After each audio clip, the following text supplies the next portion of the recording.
Today we are making small batch key lime bars. Look at these, they are so good. They have all the flavor of a key lime pie, but they're in bar form. But now if you're looking for a yummy small batch key lime pie, I've got one of those too for you up there.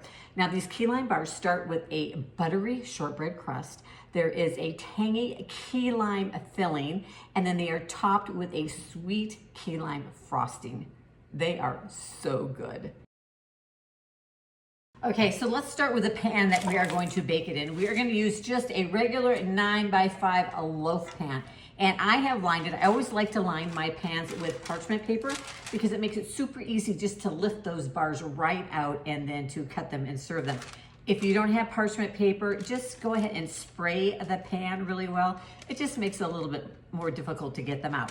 But if you're wondering how, I always get questions on how I cut my parchment paper. Super easy. I'm going to link to the video right up there where I show you how to do it. So we've got that lined. And when you line it with the parchment paper, you really don't need to spray it. But for this particular one, the lime filling tends to stick a little bit to the parchment paper. So I'm going to grab my spray and we're just going to give this a light coating. All right, this is my favorite, a non-stick spray. Nothing sticks to it. It's awesome. But we're just going to give it just a light, kind of up on the sides of the paper. That'll just help that lime filling not to stick because you don't want to waste any of that lime filling. All right, well, let's start with our crust. Like I said, we're using a shortbread crust today, where traditionally key lime pie uses a graham cracker base. So if you really want graham cracker base, I'm going to link right up here to my small batch cheesecake, which uses a graham cracker crust, and you could just use that instead of the shortbread crust. For our crust, we are going to put in 3 tablespoons of softened butter. Now I am using a salted butter. If you're using unsalted butter, go ahead and add in just a nice healthy pinch of salt. We are going to use a tablespoon of granulated sugar. All right, and then we're going to add our flour. For our flour, I'm just using an unbleached all-purpose flour. The way I like to measure my flour is I just kind of fluff it up a bit, scoop, and then scrape. And we're going to use a 1/4 cup and 3 tablespoons. I know with these small batch recipes, you kind of end up with some strange measurements sometimes, but it works. All right, then we're going to take our hand mixer and we are going to just mix this up until it kind of resembles coarse crumbs. It's going to seem maybe a little dry. So sometimes I just like to take my hands, especially in these small batch recipes, when you're working with such little ingredients, sometimes they don't combine like they would if you were doing a full-size batch. So I just take my fingers and rub it together so that you don't have any dry powdery flour in there. It's not going to it's still going to be looking like crumbs, but there won't be any loose flour, if that makes sense. All right, once we have our coarse crumbs, we're going to take that lined pan and we're going to just put the crumbs into the bottom of that and press it down into an even layer. Try to get it as even as you can, just with your hands. And you want to kind of compact it down. All right, and then we're going to pop it into a 350-degree Fahrenheit oven for about 15 minutes. You want to bake it just until it starts to turn golden brown around the edges, because we're going to bake it a little bit more after we put the filling on. So this is just partially baking it. While our crust is cooking, we're going to make that key lime filling. So of course we're going to need some key lime juice. Now, my favorite thing to use is this Leigh and Joe's key lime juice. And you can usually find it in the juice aisle at the grocery store.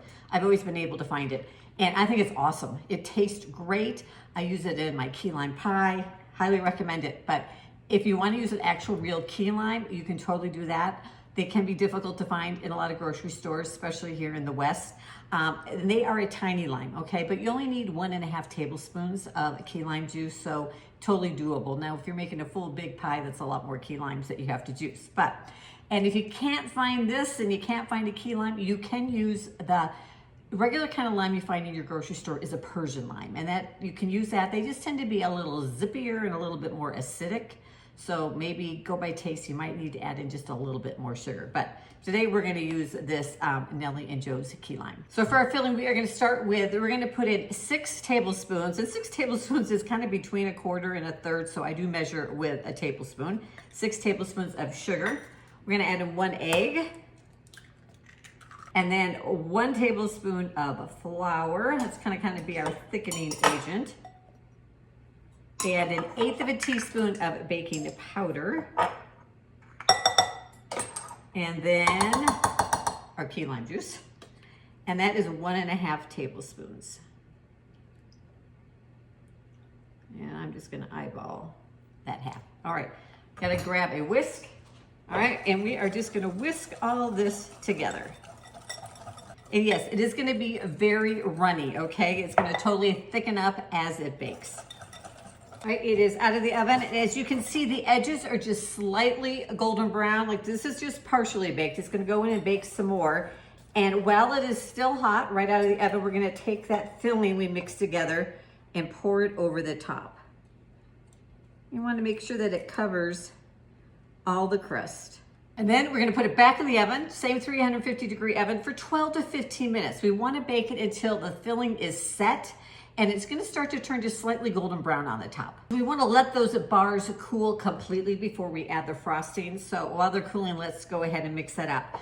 I've got in here 1/2 tablespoon of salted softened butter. You wanna make sure it's nice and soft so you don't get a lumpy frosting. We're gonna use 1/2 cup of powdered sugar.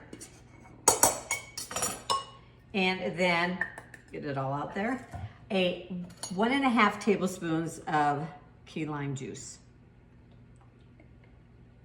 All right, and then we are just gonna mix that up. Now, if you accidentally get a little bit too much key lime juice in there, just go ahead and add a little bit more powdered sugar in. This is it's not a thick frosting. I'll show you in just a minute. It's more kind of in between a buttercream frosting and a glaze, more glazy than frosting.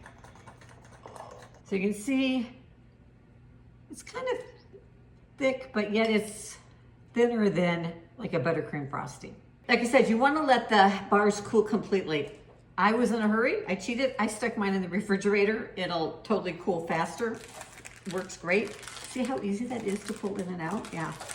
All right, we're gonna take it out. Kind of open it up. You could actually just remove it off of the parchment paper if you want, onto whatever if you're gonna get fancy and serve it on something. But then we're gonna take our frosting or glaze that we made. Now, if this is sat for a while, maybe it may kind of thicken up a little bit. If it does, just add in 1 or 2, just a little bit more lime juice, and that will loosen it up right away. And if perchance you get it too runny, add in a little bit more powdered sugar. All right, I'm gonna just take my offset spatula, spread the frosting on here. These are so yummy. If you like lime, if you like key lime, if you're a lemon lover. Now, if you do want a full batch version of this recipe, I do have one. I will link to it down below. Now, after you've frosted them, you can wait for a little bit to let that frosting set up or pop it back in the refrigerator, or you can just dig right in. I'm gonna give it a cut. I like to cut them in to 4 pieces. And can I just tell you, this is gonna be one of the best things you have put into your mouth recently. They are so good. After you give these key lime bars a try, be sure to leave me a comment down below. Let me know what you thought. I think you are gonna love them as much as we do. Thanks for joining me in the kitchen today, and I'll see you in the next video.